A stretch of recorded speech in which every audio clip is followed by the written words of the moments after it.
Well, I think we are live. It's time to start complaining about how challenging and how undesirable everything in our life is today. Everything. It's the worst. It's the worst, especially people. I think People. that's Let's talk about people, shall we? everyone's favorite thing to complain about, other people. And if Today, they would just be different, my life da- could finally. Daphne and I are going to spend today's episode complaining about the top 3 people that annoy us the most. At least 57 minutes. And then we'll spend the last 3 with just our calls to action. Let's get this thing started.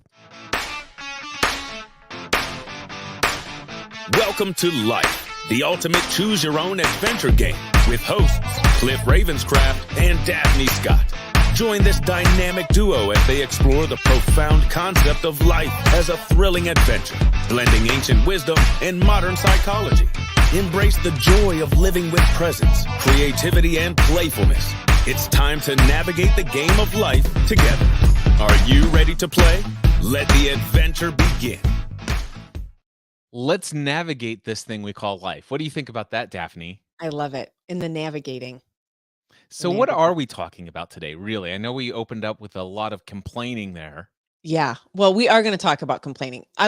So we are going to talk about complaining, and I want to put it through the frame of understanding what a habit it becomes. I think that's where I really want to go with it. I mean, we're going to talk about the psychology a bit behind complaining. We're going to talk about why we do it, what do we get from it, so to speak, which are more when I say what we get something from doing it. However, I think the thing that I really want to talk about through all of that is how it starts to become a habit. And that is really where I think the detriment of complaining comes into it, because it does do something to our brains. We can be drawn to the negative things in life much easier. Complaining would be one of those. And then what to do about it and why we might want to do something about it. And I guess I would say the antidotes to it. It comes with a great detriment to our well-being. So, and it's a habit, and it is, I don't know if you've noticed, but it can be fairly pervasive. It can be. And one of the things that comes to me as I think about this topic, there was a client I met a couple of years ago. We were working together, and he says, "Okay, I have decided that I want to put an end to 3 different things in my life. Okay. I want to make a commitment that every day I will go without condemning, criticizing, or complaining." And Yes. then he came to me a week later, he says, "I didn't realize how much I condemn, criticize, and complain. This is gonna be much more challenging than I ever imagined." So that's the first thing that came Challenging. to my mind as soon as I saw the topic today. Yeah. Well, and I would agree, being a human on the planet, that in my own life, let me be real clear. I am not free from complaining. I'm not free from it. It happens quite regularly. What I will say, there has been a benefit to those catching it. Awareness is always the thing, right? And then the choice to avoid doing that thing. And I think this is where the psychology behind this comes in. Why complain? Like, what is it? What's missing? What do I get from the complaining? So I think there's a few things to that. But yeah, it is. I mean, I really appreciate you saying that, because it is such a habit. It's so incredibly pervasive. We'll get into more of the whys behind this in a second, that it is a challenge to really shift it. But the benefits, let me say this, and the benefits of shifting it, though, are dramatic. And we're talking about playing the game of life. What I would say is that if you find yourself in the regular habit of complaining, I can promise you're moving very not well in this game of life. You will actually just stay on the same square at the top of the board or bottom of the board, wherever your game is. You will just stay in the same spot. Complaining really doesn't do much to move you forward or move you anywhere, really. So, looking at the outline that we did, there was a question in there. What is complaining? How would you define what complaining is? I mean, we think about as I looked at that question today, and by the way, I did not go look up the definition of complaining, I didn't which either. is what I typically would do. But I just looked at the question. I'm like, huh. there are so many words that I just assume that I know what that means. It's like there's something that I don't like, and I Yep. express a judgment about it. Yep. And I think what I would add to that, I love that. So something we don't like, we have a judgment about it, right? We're saying a thing or a person. I like to say person, situation, or circumstance. Mhm. Fair. Absolutely. And what I would add to that is that it is recycling. This isn't something that you just say once. It's something that you keep repeating it. Like, I don't like this thing and this person is doing this thing and I'm just going to continue. There's a pattern and a rhythm to it. It just keeps So recycling and recycling and recycling. And I think that definitely makes it a complaint. I'll have people say like, "Well, I'm just venting." I'm like, "Okay, but you've been venting for like 7 years." yeah. What I Yeah. love about what you just added on there, and I think and I don't know that it will matter in the ongoing flow of our conversation, but what came up for me is when I heard you add on the cyclical nature of it, the Yeah. cycle, that in my mind, I would call that's when you know that you have a complaint. A Yes. complaint is something that is cyclic, or it comes up and it revolves and you recycle it. Whereas complaining, or just having, expressing a complaint, is different than having a complaint. Does that distinction Yeah. land for you? Yeah, I mean, it does land for me. In the having it, it's like it's become a part of me.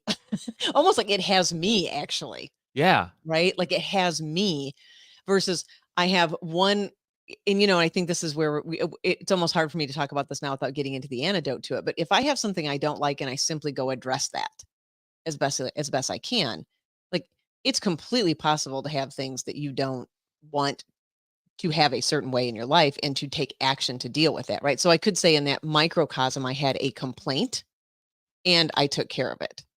What we're talking about is where there is no action there and the complaint has us. I love that. It has us and we Another recycle it. Another thing that comes up for me is we're having this dialogue, because this is new dialogue between the two of us. That's what this whole purpose of this podcast is Yeah. dialogue about these topics. Another question I have about complaining, does it have to be verbally expressed? Or if, like, maybe I don't ever express my dislike of a situation, and I don't even, like, show up in a different way for other people, but me, myself, I feel like it's possible and that I've had a complaint.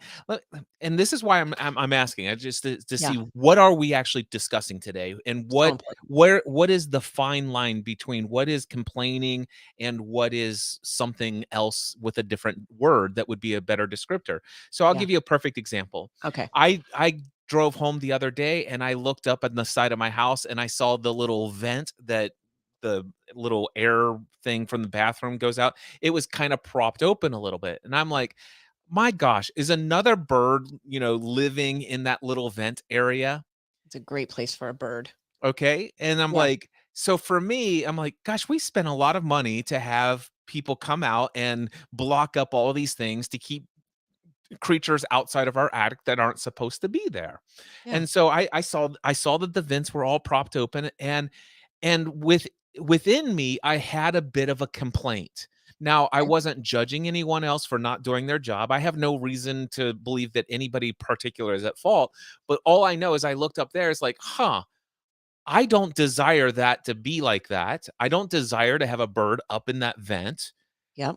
and I don't want to have to do anything about it." And so Oh, therefore, internally, and I think this is where it becomes a complaint, is that I don't want to be bothered by who I can't be bothered by this. And but I'm unhappy about it, but I currently have no intention about doing anything about it. And yet I'm aware that there's a sense of dis-ease about yes. the fact that I witnessed something I don't like. And so in a way, I'm holding a complaint, but I'm keeping it within myself. Does that count as complaining? Well, how many times did it recycle through your mind? Because I'm gonna put a line in the sand on this one. All right. So even in your so I assume you didn't go in to Stephanie and say, Stephanie, the birds are back. we got to do something. And I'm not going to do anything about it, but I'm going to sit here and rattle on to you about how we paid this money and the birds are back and we can't get them out of the vents. And I assume you didn't do that. You just No. kept it. Okay. And No, then, but this is the first anybody has heard of it outside of it just rattling through my mind when I saw it the other day.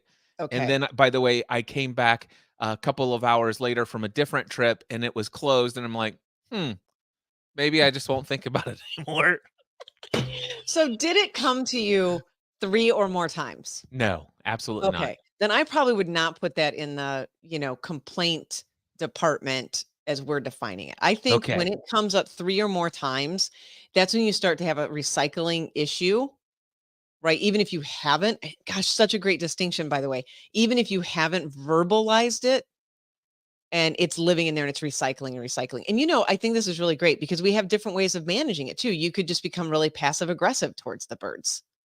Right? You could be passive aggressive about it and not really express that you have a request or you want something different than it is. And that's a great way to build resentment. Yeah. It's a great recipe. So yeah, I think 3 or more times. I'm just going to put that line in there. It's Wonderful. recycling. It's taking up psychic energy. It's taking up your psychic space. Right. All right. So now we have some lines drawn. We know what we're talking about. These are undesirable experiences within circumstances, relationships, and you said something else, life conditions. Person's circumstances or situations. Okay, wonderful. Yeah. So, where do you want to go next in this conversation about complaints? Do you want to talk about the struggles and the pain that it causes us? Yeah. I thought I would give you some time to just air all of your complaints for the next 30 minutes. Just kidding. So Yeah. I will tell you and share because you know me, I have a tough time just thinking about things in an abstract way. So Yes. I'm just Cliff has to just bear all of his dirty laundry here on the podcast to really show that I'm tracking with the conversation. So when let me tell you, when I Okay. first got married, Oh, he's Daphne, adjusting his seating. If you can see this on video, he's adjusting his seat. Get when ready. I first got married to my lovely bride, I You had love it. all sorts of expectations about Oh, what man. a husband's responsibility and role in the relationship and what a wife's responsibility and role in the relationship is. Yes. And when we were dating and all this other stuff, none of these conversations ever happened or anything like that. And then all of a sudden we move in together and now we're married. And And it's perfect. All your expectations are met. and not every expectation that I had kind of manifested itself into this relationship. Shocking. And so I'm like, "Whoa, what's going on here? I don't know what to do about this." And I kind of just, I'm just going to be accepting of what is and I'm just not going to rock the boat and all of this other stuff. And so I just Yeah. basically suppress all of my unmet desires and all unmet expectations and I just shovel it all down and shovel it all down and shovel it all down. And Daphne, I am embarrassed. Actually, I'm not embarrassed by anything. It's just a fact of what I did. I did the best Yeah, I could with what I had to work with at the time. that's right. But at one point, about 3 months into our marriage, my wife still has the letter. She refuses to let it go. She will You share put it it with in you. writing? I wrote my wife a handwritten letter that was multiple pages in length of all the ways that she was not living up to my expectations. I love this so much. So I so it took 3 months submitted though, I'm shocked. I submitted a formal complaint. How many pages was it? I don't know, but I could go get her and ask her. She'll be able to tell you. I love that she kept it. She still has it. I love it so much. And so that's Yeah. her response. She's like, "Oh, I'm hanging on to this." Oh, yeah.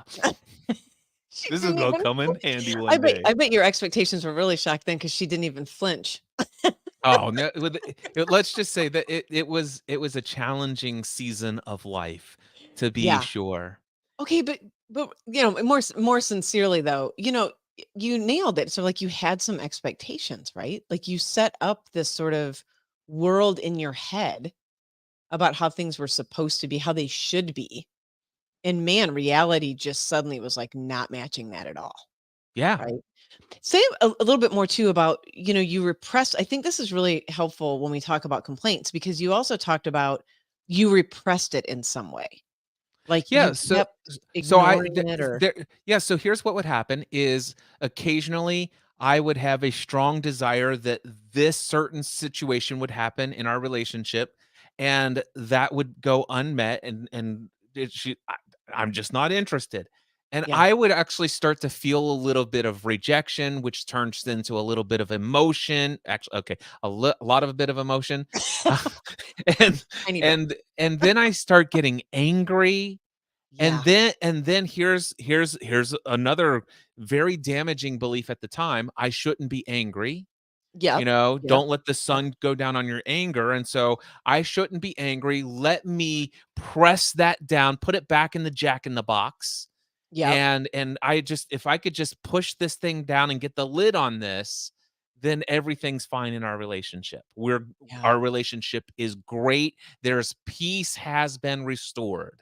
That's As right. long as I don't express my emotions and my beliefs and my thoughts, let me just be the peacemaker here. And so I did. I repressed a lot of those emotions. I did not allow myself to to sit in them. Mhm. Instead, I had a complaint about my emotional states. Yeah, It's so you like, don't think complaining what could have been complaining about Stephanie, you pin it back on yourself. yep, This is very important because I will tell you 99.9% of the time that's what happens. yeah, Yes. Yes. We will start complaining out there and then we will turn it back around on ourselves. Well, it's just me, yeah, right? I recognize, and I want to say more about this because it's so important. I recognize, oh, I can accept just, the way things are. I have to get to what, I mean, we talked about Byron Katie several times in the show. I have to love what is, and I shouldn't be so demanding. I shouldn't have these expectations. I shouldn't have so many needs, fill in the blank. That's my shtick as well. Until I don't. And then when I get done doing that, it comes out, right? yeah, So like you wrote a letter, right? For me, it would come out as a volcano. I can be like, hey, like I really want to spend time with you. Just this, Bridget and I we were talked about the eclipse at the beginning. We were camping and she was watching one of her shows and I noticed that I felt this moment of just like, oh, I feel a little ignored here. Like we're camping, we should be talking, we should be engaging with one another, and she's on her iPad watching this show. Like what is that all about? So it starts. I call it the chirping, right? hmm, The chirping starts. Now, I'm pretty dialed in on that. Like I'm like, okay, right? You can get upset, you could act out around it. What other million options could be available to you so that both of you could get your needs met? Obviously, she wants to watch her show. She's relaxing. She seems perfectly happy over there, right? Doing her thing. And you also are recognizing you would like some attention. So how might you go about getting it, Daphne? What are all the ways you could do it? And so I just tapped her on the shoulder. I'm like, when you finish your next segment of your show, would you be willing to spend a little time together? Right? I'd like to spend some time talking, about what we thought about the eclipse today. So I had like 3 or 4 different things. Of course, she said yes. So, I think it's that process of recognizing how we can engage. I mean, this is the work. This is it. By the way, whether we're talking about an intimate relationship or relationships with people at work, this is it. yep, Instead of all the sort of weird moves that we can make that ultimately don't get us what we want and ultimately don't get other people what they want either. Right? It never yeah. becomes a win-win-win. It becomes sort of a win-lose sort of thing. And so how can we express that? So in your case, you did finally crack and you wrote a letter. I did crack, and I wrote a letter, and I let all my emotions out in the letter as well. Yeah, It was a very cathartic thing for me. I I don't bet. know that it was wise to deliver the letter to Stephanie, but but we learn, we live, we learn. Yeah, But hopefully. I'm thrilled that this happened so early on in our marriage Yeah. because not too long after that, we ended up going to an incredible marriage seminar that opened our minds to how to have open dialogue, open communication. And it was very early on in our marriage that we learned that unspoken expectations will never be met. Never. It's And impossible. so the problem was the fact that I had never spoken about this is the way that I see marriage. And not necessarily that I need to say, okay, Stephanie, let's sit down and tell you all the things I expect of you, but to have an open dialogue about, hey, here's some of my thoughts and ideas of what I consider to be the rule for me as a husband, and this is what I consider to be the and it was interesting because Stephanie and I are like, listen, you and I are not on the same page on a handful of items here. Mhm. And I think some of those expectations are unrealistic. And quite frankly, I'm not committed to ever living up to those Yes. in a handful of them. And it's like, wow, okay, that's interesting. Now, what do I do with this? And so, Yeah. we have this dialogue back and forth. And it was just an incredible growth in our relationship. And it was also incredible growth for me personally, Yeah. as I begin to challenge some of my beliefs of what's required in a relationship and all this other stuff. And I'm not saying that I settled in any way, but in what I did is some of the things that I thought would be nice to have in our marriage that weren't there, Mhm. all of a sudden were there. And she thought, gosh, why would anybody care about that? And I'm like, well, I can tell you one person who cares, and I can share with you all the reasons why it matters to me. Yeah. And she had a similar list of things for her. Mhm. And then there were the things, it's like, yeah, it's like, this is probably not as important as we've made it out to be. It takes me a little bit to reprogram my neurological brain and its responses to stimuli and all this other stuff. And you know what? We're gonna work this out. Yeah. And we've been married for 28 years, and today we very rarely ever have any kind of even disagreement or argument today, because and it's not because we're repressing anything. It's just like, listen, hey, here's what I'd like you to do. Is Mhm. this something that you are willing to commit to?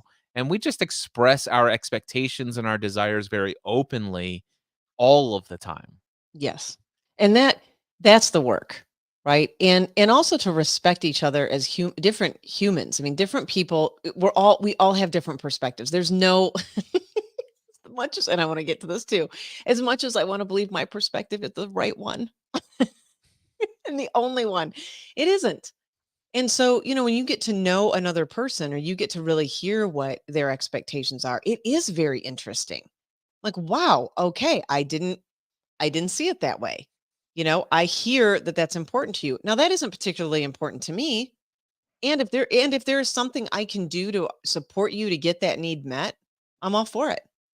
I'll take on what I can and do what I can, and you get very clear then, and you get to really know each other. If I bring this back to the business world, same thing. Hey, I really want to get this promotion. I really want to have this next job in my career. This is really important to me. Well, that's great. Let me give you some feedback on that. Here's what this means. So that to me is the work. I mean, this is all the relationships. And that's what we're really talking about. When we get to the complaining side of it, though, I mean, Cliff, I think what you're really demonstrating through this conversation is the vulnerability to be able to express, right, what our needs are, expectations slash needs. I'd kind of put those in similar buckets, and the vulnerability that comes with that. And it's just something we're not taught how to do very well, if ever at all. We really don't even get that much access to the word no, right? When we're raised on this planet, depending on who our caregivers were, it's do this, do that. You really don't get to own a no from a very early age. You're taught you don't get to say the word no, right? I'm going to tell you what to do and you're going to do it. Probably for some good reasons and other times not. Nevertheless, as we get older, then we forget also how to make a request. Hmm. We forget that we can do that. I say we forget. I don't even know that we're ever really taught. I don't know that we're ever really taught how to go from, I would like this to be different than it is. Who might I talk to, or where might I make a request, assuming that there's another person involved? Who or where might I go to get this need met, and or to make a request for this to be different than it is? And I think a lot of that vulnerability that comes with being able to do that we're terrified of, drives a lot of our complaining. We just forget that we can make a request. And especially in relationships. So we'll just keep it in the relationship lens for right now, relationship bucket, that we can simply make a request. Hey, would you be willing to fold your socks up and put them on the bed, right? Whatever the thing is. Would you be willing to rinse your dishes and then put them in a dishwasher when you're done eating? And versus, oh, he or she never picks up their socks. He or she always leaves the dirty dishes in the sink, so on and so forth. And then complaining about that to everybody. And then it morphs into something else. So now the thing we're complaining about, we've developed so much resentment. It's not even about the dishes anymore. Right. Right. And I imagine had you not written that letter, that it could have been the path that you might have stayed on. For a while. Maybe. For a For a while. while, maybe. Yeah. For a while. Eventually it I would have don't know cracked that open. we would have made it to 28 years in marriage if that letter, or Probably at not. least some other communication form. Yeah. When I go into this, the question is how do we communicate? How do we make requests? How do we open up? And if I were to take it into the business world, I'm a coach, right? So one of Yeah. the things that happens for me is my business is lined up in such a way that I do 8 90-minute one-on-one coaching sessions every week. Yeah. And I do those on Monday, Tuesday, Thursday, Friday, 1 p.m. and 3:30 p.m. That's my routine. That's my schedule. Yep. And as long as people make a commitment to showing up to the call when they're scheduled and not canceling them for any random reason other than some sort of emergency, which I would certainly understand.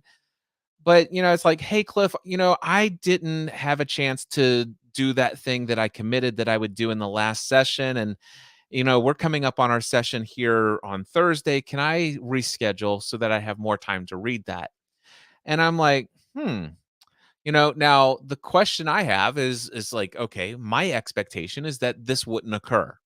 All Mhm. right. But this person is now requesting this. This actually does potentially negatively financially impact my business. Mhm.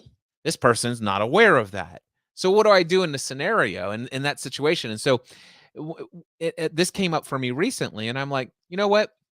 No worries at all. I'd love for you to be able to have that as a foundation before we have our next conversation. Okay. Tell you what, I look forward to seeing you next Tuesday at 10 a.m. because I'm already booked for all of my other slots. And so I ended up having a full day of coaching of 3 calls back to back instead of just the 2. So I did that, and this person wasn't an actual client. This is somebody I was giving a complimentary session to, and so it's That's like, right. okay, this happens. This is however, what I do in that scenario and what I've learned to do is to not take all of the prior experiences of other people requesting last minute reschedules Mhm. and place the burden of that on this person who's never done this to me before and doesn't know about my expectation and all of this other stuff. Although I do communicate some things in some writing in the way that I do it, but not everybody reads it, right? Sure. So for me, what I've come to is like, okay, I'm never going to allow myself anymore to just be upset when somebody requests a reschedule for a non-emergency purpose anymore. Mhm. However, I am going to do things to let them know about my expectation and how I'd like our relationship to look moving forward. So, for example, when I do invite somebody for the first time to a complimentary coaching session, I say there are 3 conditions I ask you to commit to. 1, choose a date and a time that you will protect and that you will not need to cancel all that other stuff. And then so that language is in there. But then when I bring a client on board, I send them a written agreement. And it's like, listen, please make sure you read this, initial this particular section that says this is what the expectations and our agreements are about you showing up to sessions and how much time and notice needs to be given in the event. And in the event that this is not met, you forfeit your session with payment still due. Yeah. So there's written language that describes all of this. But even in the event that that happens, it's like, okay, maybe one time, but then we're going to sit down and one of our coaching sessions is going to be talking about, hey, do you remember this agreement? Mhm. Is there any other place in your life where you're making agreements and Yes. you're dropping the ball on other Yes. places? Let's have a conversation. This isn't about my hurt feelings. By the way, today I've made a decision to give it full grace, even though I could have chosen not to reschedule and you would have had to pay anyway because that was in our agreement and you initialed that. That's not what this is about. Let's have this Right. conversation. I fully trust that moving forward, you won't have this be an issue between the two of us again. It's like, Yeah. let's talk about this. Yes. Well, what you're catching there is sort of something. I mean, again, it's not about the dishes, right? Like you're Yep. catching, like, okay, we're in an agreement. Let's talk about what happens when someone breaks an agreement. By the way, I have a very clear definition of agreement, which is an agreement maybe is between two people and it's who will do what by when. Right. Yes. So very clear. So when someone starts breaking agreements, there must be an acknowledgement of the broken agreement, or if it gets renegotiated, some acknowledgement of that. And when it happens more than one or two or three times, there's something else in there. It's not at that point, we're not talking about just showing up for the coaching session, right? Yeah. Talking about something else. Yeah. I mean, I used to, when I was leading teams, same thing, hey, we said we'd meet at 8. I'm noticing it's 8:15. It was fascinating. I had one of my team members who would show up exactly 10 minutes late for every meeting. It wasn't about being late it wasn't about, oh, I got stuck in traffic. It's like, wow, this is very interesting. And after it happened the third time, I'm like, I noticed this is the third time you've been exactly 10 minutes late. Right. And so we had a conversation about that. So you just notice these are when we start to notice patterns. Yeah. Now, you could complain about that if you wanted, but what you've done is made your expectation known ahead of time. By the way, Yep. that person may not keep the agreement. That's fine. And once that is being broken, now you're bringing that to that person's attention, right? And you're going to choose then how you want to engage going forward. What isn't happening is, you're not calling all your friends and talking about how horrible your client is or and just going on and then never talking to that person directly about it. Yeah, and even before all of that, for me, it doesn't have to go that far, but it could Of just be a course. complaint within myself. So it's like, "Oh my Yes. gosh, I am so upset that this person did this to me. I Yes. can't believe this." I know for a fact I put very specific language that says that you're gonna take this seriously. Why don't people read? Blah, blah, blah, blah, blah. It's like, you Yes. know, I've come to this place. It's like, listen, this person is obviously doing the best they can with what they have to work with. They actually did request a reschedule at the last minute for a non-emergency reason that doesn't live up to my expectations. This is all just fact. It is what it is. For me to have a complaint about it means that I have to resist that I'd have to be upset with what is presented to me as reality shouldn't be there. Yeah. And Exactly. there's no amount of my emotional, stressful energy that will change what is. That's right. That's And right. Well, so it's like, okay, now I register that I don't like this, but rather than having a negative emotional reaction, which I have had a number of these in things like this in the past, I was like, wait a second, why don't I just say, wow, okay, I know this person has the potential for not living up to an agreed upon commitment. And that's good information for me to know. I'll be looking for a pattern. I did not anticipate having this open 90-minute session, but I'm not going to go and catastrophize and say this is going to be damaging to the financial future of my business because my sessions are worth X number of dollars and I'm going to have to open up another slot somewhere else. But yep. instead of going all that route, I'm like, okay, well, let's go ahead and deal with the situation here. What do I desire to have as an outcome?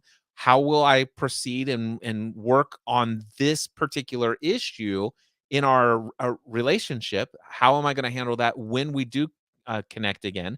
And also, I've got 90 minutes open that I didn't anticipate. Yeah. There's a whole lot of things that I could do that I couldn't have done previously in my mind about during those 90 minutes. Yeah. Wow, what a gift this is. And so I could choose that over having a complaint. Exactly. So, keyword, you still experience yourself. I'm going to go deeper now into the whole consciousness of this complaining thing. You still, even in the midst of that, there was an acceptance of the reality of what is, just a moment of it. Like, this is the isness of it. And you were still at choice. You still experience the tone of your consciousness was, I am still very much at choice here about what the next step is that I want to take. I am not, and you said it, you're like, or I could have, it's this person's fault. It's this person's issue. If they were different or would do things differently, I would be able to feel differently. In other words, there's the sort of victim consciousness, Yep. is what I'm talking about. The victim consciousness that can take over, which drives complaints and the habit of complaining. Or there's the option to go, I guess I'd say higher in a way, into in a higher form of consciousness, right? More higher vibrational energy pattern, to say, oh, I am still at choice here. Okay, that thing did occur. And what do I want to do next? I can take responsibility. I can have the ability to respond in a very intentional way and still get my needs met, deal with what the matter at hand, and not have to go into the consciousness of I'm at the effect of what has just happened here. And Cliff, that's what you're really describing in that moment, right? I can make myself really upset. I can blame, I can judge, I can criticize, I can keep doing all the complaining thing, or I can see that I'm still at choice of how I want to respond to this, right? Yeah. What's my responsibility? And I think this is the other part of when we fall into that complaining trap. If I want to stay on this example because I think it's a really good one. If you start just going into the complaining trap around your client, the truth is you don't have to do anything. Mm. Yeah. You don't have to take any action. That's, I think, the recycling part of this whole thing that starts to happen is we just keep recycling that. And there's really no responsibility that you need to take for anything. like, how did I create this occurring? You talked about that. You're like, look, I send expectations ahead of time, right? I make it very clear. I address it if it does come up, which it might. And you can go even deeper and say, well, let's pretend that you had this pattern in your business. Well, we've talked about this too. Well, how do I take clients that really aren't committed to being here? And I know Yep. that's not an issue for you, but for many coaches, for many people who are doing this line of work, it is, Yeah. right? So, when you're really in that realm of fully owning and taking responsibility and being at choice, I think the complaining goes away big It time. does. And Yeah. for me, I have a choice. I can have a grievance or a complaint, Yes. or I Yes. can choose to show up with love and peace and respond from a different way of being in the world. Yes. And it's not about letting people walk all over me or Mm. anything of that nature. It's just the reality. No amount of stress and cortisol in my body is going to change the fact that that person's not going to be there at 3:30 this afternoon. Right. Just Well, nothing is going that is not going to do anything. it's not well, except I want to grab this really quickly because except when we ramp up like that, I think this is the other part that comes with complaining and the habit of complaining. We do get big hits of cortisol and adrenaline, That is true. and it is very addicting. It is very addicting. I I remember I was working with a client and she was very committed to letting go of the habit of complaining. Like she openly admitted, she's like, that is what I do in front of everybody all day, my spouse, my children, at work. I am a chronic complainer. And she noticed when she really started putting energy around this and stopping herself, first was just catching it and then stopping herself. She's like, there were moments where I didn't feel alive. Mm, Now, some of it I think was her learning like what to do with that energy too, right? But she said there were just moments when she was like, wow, if I'm not complaining, what am I going to do with all this energy? How am I going to feel alive in my life? Because we do get that adrenaline hit when we're doing yeah. that, and this is when we're complaining because there's usually judgment attached to that. There's a way that we get to be right. And I think this is also what drives the complaining, right? Like you have an expectation that a client shows up as they said and keep their agreement. So you start complaining about that. Well, you get to be right that everybody should keep their agreements, I guess. Right. So we get this sort of righteous hit, adrenaline hit, cortisol hit. Very Yeah. addicting. Very addicting. Yeah. In my experience. Yeah, there are 2 different paths of thought that just opened up for me in my mind, and the one that I'll stay on the original path first and see if the other one still is available in a moment. So the first path that opened up for me was the idea that complaint and complaining can be tied to identity. Yes, for So sure. there are some people who their persona is built upon meeting their, let's just use the 6 human needs method that Tony Robbins talks about: Yeah. certainty, uncertainty, variety, connection slash love, significance, growth, and contribution. Well, for some people, being the victim gives them some level of certainty because there's a good chance somebody somewhere is screwing up something and they can be the victim of it. There's a lot of Yeah. certainty in that. Yes, there is. There's a lot of connection in being the victim and being the one that's consistently having things done against you. It gives you a lot of connection to other people. There's Yeah. also, if depending on how severe your complaint is, there's a level of significance with the amount and level at which you have to deal with other people's stuff, Yeah, right? absolutely. So of course, Tony and other people in psychology talk about the fact that anytime 2 or more needs of your 6 human needs are met at a very high level, it becomes an addiction. It becomes actually a part of your identity. It becomes who you believe you need to be so that these needs that are so essential to your existence are met. Yeah. Well, So that's the first path that came to my mind and thought is that in some way complaining, I actually have, there are some people in my life, I won't mention any names, that that I wouldn't say it today, but I've in the past, before I had a higher level of consciousness, I would describe that person, she is a negative Nancy, or she is a complainer. negative. Don't go around here. She will not stop complaining. You mention a topic, she will find a way to complain about it. Yeah, And it that's and so it, and funny. again, it's a part of somebody. It's like I even identify that person with that. And Yeah, so that's the first thing, is just that complaining can be a part of identity. it is, and it actually is how we keep hanging on and framing our identity as well.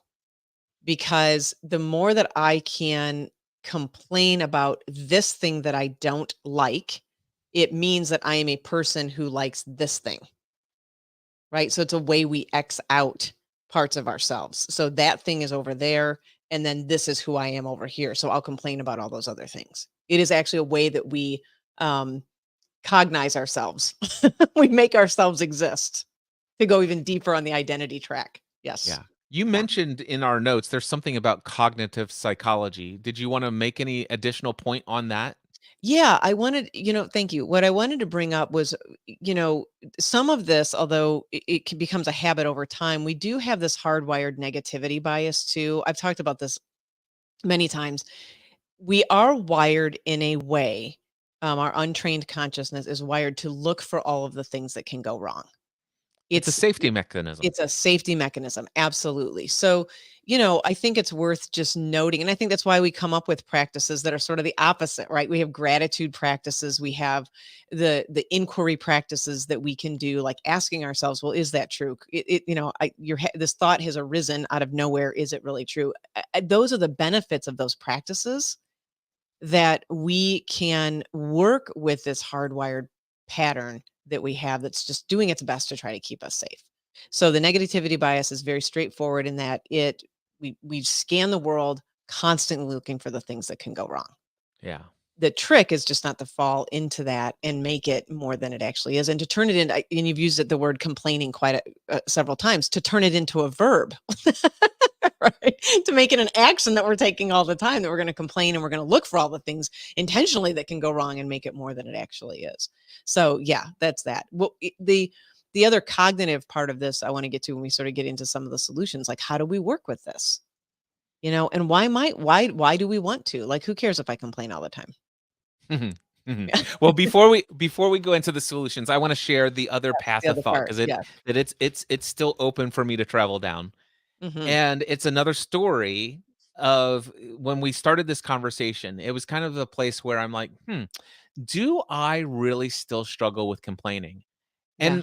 And I genuinely, Daphne, I was asking myself, when was the last time I complained? I don't know that I'm a complainer. I Hmm. don't know that I really do much complaining, or judging or condemn, because I think I know that we've defined what complaining is separate from some other things, Yes. but but sometimes I'm wondering, it's like, is that something I have a cycle of? And then it occurred to me, it opened up. It's like, here's where Cliff complains about something. Ooh. And I'm like, huh, this just came to my conscious awareness. Okay. This is good. So I sometimes talk about the religious environment in which I grew up with being a very fundamentalist, evangelical, Protestant Christian upbringing. Yeah. And, I've experienced a broadening of my philosophy of life and my understanding of God and the universe and everything of that nature. And my wife and I broke up with this thing that we would label as, we considered it performance-based Christianity Okay. and institutionalized Christianity. Okay. And so at one point back in 2011, we made a decision. We're no longer going to go to what's called weekly congregational gatherings. That's what we call them. Some people call it going to church. Okay. And so Okay. for a very long time, we broke from that tradition, and then eventually we broke from some other more, broader philosophies of the Christian upbringing that we came up in. Interestingly enough, what I'm sitting there is like, some of my biggest concerns that I've expressed from that is how much judgment there is from Christians to those who don't, that don't believe that the way that they do. Okay. And so my wife and I sometimes share our beliefs about how terrible that is. And so just the two of us in the privacy of our own car, just the other day, Love it. we were in passing judgment on people who we don't like, who pass judgment on people that don't believe the way they do. And I'm like, wait a second. We're sitting here right now having a conversation Yeah. about a group of people who are doing what we're doing about that group of people doing this. That's how What? that's how it always is. You Ah, become that which you complain about. You can't, there's no way around it. yes. Someone's like, that guy is just so aggressive. I don't know why he has to be so aggressive. Have you been listening to yourself? It was interesting because I was complaining about a group of people who are always Yes, complaining about other other group groups of of people. people. You can't, And that is the yeah, joke. That's the biggest joke. Anytime that we're complaining, all you have to do is just pause for a second and you will recognize that you have just become exactly what you're complaining about with that other person. this is not the topic of our discussion today, but what just opened up for me is this philosophy that everyone in our life, in every situation, every circumstance, every relationship, every person, what we perceive in them is actually a mirror reflection of what's going on in our own consciousness. Yes, it is. Isn't it funny how it can come out? Yeah, It's great, isn't it? It's it is brilliant. great. It's And when brilliant. you It's when you're aware of the mirror, what is that called? It's I just call it a mirror. okay. When you Well, it's just realize that, reflecting. I just say that it's just this person is just reflecting back to me like my own sort of current space, current consciousness space. That's all yep, that's happening, just being reflected back to me. Yeah. yeah, Yeah. my judgment of that person is a mirror of what's going on in my own consciousness. Yes. When I became aware that that's happening, I sometimes laugh out loud I do all the when I time. have a judgment of others. And so that's what I was getting at. We were in the car. And you caught it. It was Easter Sunday, and we made a passing comment, and I'm like, "Oh, that's funny. Mhm. Would you I pick up just all your did that." stuff? Yeah, I love it. And like, my kids won't pick up their stuff and their stuff is everywhere. And then I remember I was working with this one couple. I went to their house and the garage was a disaster. Uh, And I just stood there and I'm like, so who takes care of the garage? That was great. It was yeah. classic. Yeah. All Yeah. right, how do we solve this, Daphne? Okay. Well, let's talk about, I wanted to say one thing, and thank you so much for sharing that, in your own reflection of you're complaining. I have one place where I allow myself to complain, and it's in my journal. Mhm. However, asterisk by this, anytime I have a complaint that I put in my journal, I ask myself the question, are you willing to take action on this, or are you going to set this down?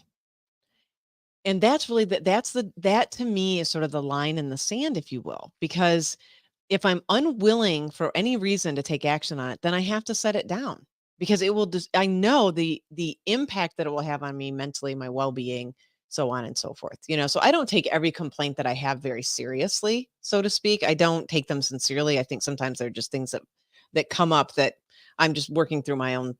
Well, we're always only working through our own stuff anyway.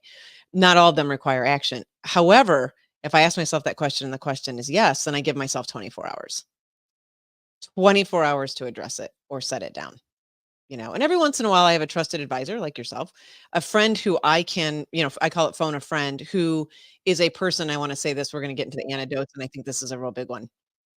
To have the people in your life who don't simply buy into your complaining, right? Like, I think we all know the person that we could call who would be like, yeah, everything you're thinking is exactly right.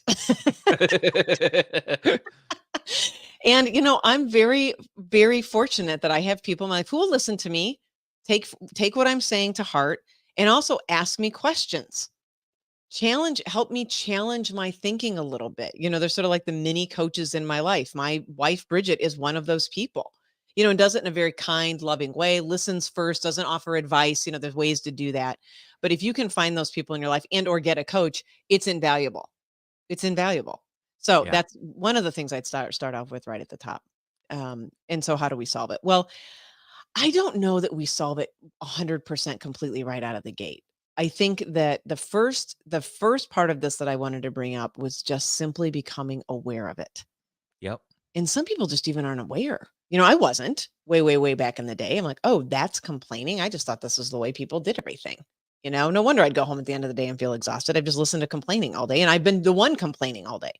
So I think that's for the first key is developing our awareness that this is what we're Definitely, doing. definitely our awareness. And as I think about the awareness, it does kind of take being outside of an environment where it's the norm. Yeah, That we it talk does. about gossip a lot. Most of our gossip is complaints about others or Yes. situations and circumstances. Yes. So it sometimes takes getting around a group of people who have a higher level of consciousness that don't do this normally, and then when you start showing up with your habitual habit of doing so, it Yes. doesn't quite fit in as well.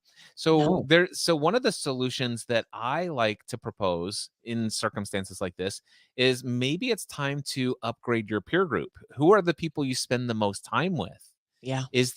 Can you find a group of people whose lives are more indicative of the life you desire to have when it comes to emotional state management and just overall general life experience overall? Yeah.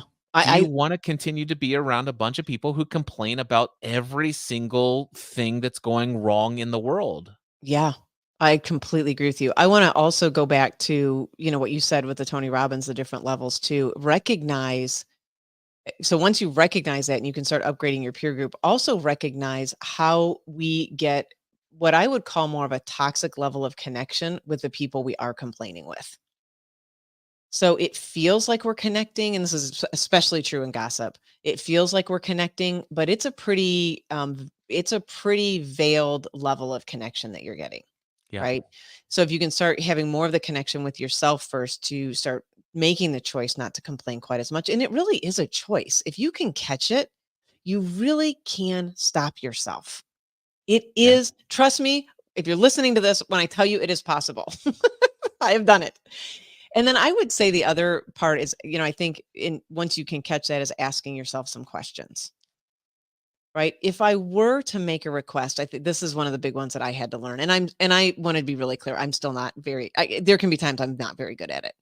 But if I were to make a request, what would it be? Yeah. Notice my languaging. I'm not telling myself to make a request because sometimes that feels too scary at first, right? But if I were to make a request, what would it be? If I were to make a request of this person or ask for a change, what would it be that I would ask for? It's also a very interesting thing, and it's one of the reasons I love this question, because there are times when I've asked myself that, and I'm like, I don't even know. And that leads me down a different path of finding that I'm probably not upset for the reason that I thought I was. Yeah. Yeah. So I think that those are a couple of the Uh, antidotes that I think are really helpful. yeah, a similar question to that in a probably a good question to go along with it is what do I desire? Yeah, What that's right. Yes. what's the desired destination here? Yeah. I'm presented with what this is. It's Yes. not what I desire, and what because the sometimes getting the answer to what request would I make here. Yeah. Well, that's a decision of which request, and maybe an earlier question might be, I like the where desire question. what's the desired destination? Where do I wanna go? What do I want to create from this? Yes. Where do I Oh, this is where I am now. Where do I desire to be? Once I have that, now hopefully that might inform what request do I need to make and to whom. and you just said, "And what do I wanna create now?" I mean, that I think that is the ultimate responsibility question right there. What do I wanna create from this? So do I wanna create more arguing? Do I wanna create more, discomfort? Do I wanna create more disease here? Do I wanna create, or do I wanna create this? Do I wanna create more peace and more calm and more connection? Oh, I love that question. Yeah. Yeah. Okay. I think those are enough antidotes. It's a practice though. I think that's I think I have one more, and I know we only have 4 minutes or oh, so left, but I do wanna throw in do one it. other antidote, I think, or solution, and that is to understand that complaint comes from something that we're not happy about. Yeah. And whenever we're unhappy, there's a simple formula. It just means that our life conditions are not currently equal to our expectations of how we think things ought to be. Yes. Sometimes our complaint and our what request am I willing to make here and all this stuff, that's in an effort to maybe modify and or influence the life condition itself, whether it be the relationship, what the other person did or said, or their future projections of what they may or may not do. And sometimes we do have the ability to influence that by simply making a request, by Yeah. simply voicing our expectation. You never know. However, that's not always within our control, but what's always in our control is what we expect. Yes. Yes. That is always within our control. And so sometimes what would I have to believe is necessary for me to feel this way about this scenario? And here's a whole system of beliefs that and somewhere in here, something has been violated. And that's where my complaint is coming from. Yeah. And then I might, before I even go and address this with this person, ask myself, okay, I've identified what I believe should happen in this situation that has not happened. And here's why I have believed this is important. But then ask myself, is it really true that it's that important that I actually have this expectation met? Mhm. Is that essential? Is it important? And sometimes it's not. Right. Sometimes it's like, wait a second, I just thought that that's the way we always did things, and I've operated assuming everybody believed what I believed about this. And if I am now starting to get evidence to the contrary, that not everybody holds this same value or belief that I have, maybe what would life look like if I just dropped the expectation that people Right. would do this? Yes. How would I show up if I dropped the expectation? And then all of a sudden, it's like, wait a second, this person over here didn't have to change. I dropped an expectation and now I no longer have a complaint anymore. Yes. It's another possible solution. It is. And what you're really describing is my journaling. Yes. Because it's both, right? I think what I learned going through so many of the process and the transformation that I've been working on with my own, consciousness is I would use what you just described. I would use that as a get out of jail free card so I didn't have to make a request. Mm, I try to just be over here dealing with my own thing, because for me, learning to make a request was the level of vulnerability that I was unwilling to tap into. It was for me, right? This might not be true Yeah. for anybody else, but to ask for what I needed, right? Or what I believed that I wanted, put it there, to be able to do that was such a challenge for me at a certain point in my life. I would probably put it in the bucket of, it's some being codependent with many, many people in my life, right? Like for me to ask for a need to be met, it just meant there would be no relationship. I couldn't do it. So I learned very quickly. I'm like, okay, it is true that I had certain beliefs and a certain mindset around things. That is true. However, if you're using that as a bypass to not ask for a need to Yep. be met, that's a setup. And I want to build on this just one more second further. Hearing no from another person is a perfectly great response, by the way. Yes. I mean, I love it when I ask for something and someone's like, yeah, I'm just not available to do that. I'm like, thank you so much. It's really freeing for them and for me, right? And it just keeps I cannot tell you when I've heard that from people, how powerful that is and how freeing I feel, right? When the relationship is clear. So yes, I love both of those. And Cliff, I think that is the work. I think it's really owning our consciousness and our mindset and understanding what beliefs we're bringing to the table at the same time that it's like, yeah, I do have a belief and I want to ask for this. And if the person says no, I'm totally open to a no, Yeah. totally open to hearing no, because I want people to have their own needs met too, right? I don't want anybody saying yes to me if it's not a yes for them. Yeah. So, because I don't want to say yes to people if it's not a yes for me. So, I think it's both. And I'm really glad that you brought that up and seeing how we can manipulate some of these things to avoid sort of taking on the challenges and, working with ourselves. Yep. Yeah. All right. So Daphne, it's call to action time. We've earned it. We didn't complain at all. I want to read this quote though before we Oh, get to yes. it. Eleanor quote. I found this Eleanor Roosevelt quote and I thought it was so great. It is better to light a candle than curse the darkness. I I thought like was that. perfect. Yeah, I loved it. I thought it was perfect for complaints. But let's do our calls to action. You first. Okay. Well, my call to action this week is to go to daphne-scott.com and definitely look up the leadership course that I have posted there. I am going to, in the next 4 weeks, actually be closing it. So I have left it up. It's been up. Anybody can access it anytime that they want, but I'm working on some other projects and some other things that I will be announcing in the future about probably 2 or 3 more weeks that I'm working on. And I am going to close that. So if you are interested in taking the course and you are especially a new leader, I really want to emphasize as somebody who is new in an organization, who is leading a team of people, who is responsible for a budget, who is responsible for for driving some direction on a team, I would highly recommend this course. It will decrease your stress level. There are learnable skills, tricks, and tools that you will learn in this course that will make your leadership life much easier. So Awesome. I just want to, yeah. And in about And 4 what's weeks, the name of the course? it is called the Waking Up a Leader. The Waking Up a Leader course at daphne-scott.com. Yes. And I will be closing it in about 4 weeks. So it will not be up there for the Awesome. rest of the year. Yes. I love it. And my call to action is simply for my one-on-one coaching. Daphne can tell you she's been working with me for over a decade now. Crazy cakes. And there are 2 options. One, you could come and spend an entire day with me here in the Next Level studio, and we can create a pivot, a plan for your next phase or season of life. Yes. You can learn about that at daywithcliff.com. Or if you want to just dip your toes in the water, you're not ready for a whole day with Cliff yet. All you have to do is email me because small doses at first. Maybe so. You got to adjust. So just email me, cliff@cliffravenscraft.com, and put coaching in the subject line and tell me what you're dealing with. And we can potentially get onto a call and talk more. That's my call to action, one-on-one coaching. I love it. Well, I do want to still emphasize the day with Cliff.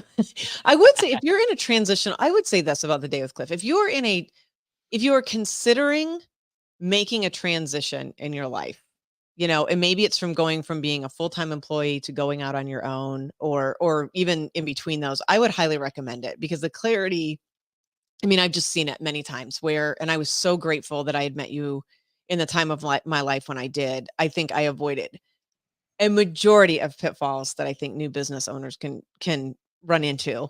And you had lived them as well. So I learned from your experience. also, but I think if anybody's in that transitional stage of their life, I think it's just invaluable to start off with that level of clarity. So put that There you out go. there. Yeah. Daywithcliff.com, Daphne-Scott.com. Perfect. Until next time, go through life with 24 hours of no condemning, no criticizing, and no complaining. Give it a shot. Do it.